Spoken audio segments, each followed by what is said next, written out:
فاسألوا أهل الذكر إن كنتم لا تعلمون.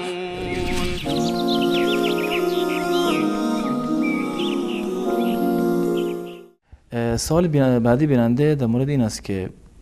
باز درباره بهشت در کل، یعنی گفتن درسته که میگن اگر زنی که حامله است و با فرزند در شکم بمیره به بهشت میره؟ بله، در صورتی که دارای ایمان درست و قابل قبول نزد الله تبارک و تعالی بوده باشد، امیدوار هستیم که الله تبارک و تعالی او را در جمله شهدا بشماره. و حدیث در صحیح مسلم و موطا امام مالک و دیگر کتاب‌ها با سند صحیح است که شهدا تنها اون کس که در میدان جنگ در راه الله تبارک و تعالی کشته می شود او نیست، بلکه شهدای امت ما دیگرانی هستند که از جمله کسی که در دریا غرق شده بله جان میبازه، یا که بنیان و دیواره بر او منهدم می شود، یا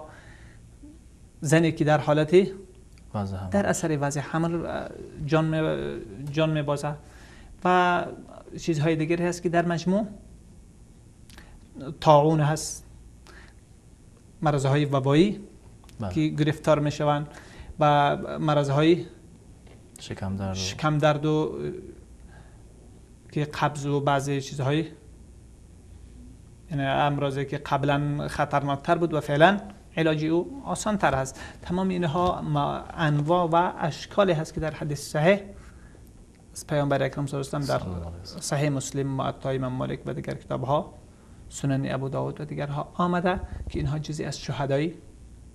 امت پیامبر اکرم صلی الله علیه و سلم هستند. اما شرط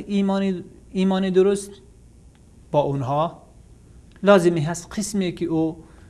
شرط ایمان و اخلاص در شهادت در میدان جنگ هم ضروری هست، نه اینکه هر کس در میدان جنگ حاضر شد و تیر آمد با او اصابت کرد شهید باشد. گمان ما، امیدواری ما درباره او هست، اما نزد الله تبارک و تعالی اعتبار شهادت او زمانی است که ایمان واقعا داشته باشه، ایمان او درست و اخلاصمندی او در عمل جهاد و در راه الله تبارک و تعالی یعنی وافر و کامل بوده باشد.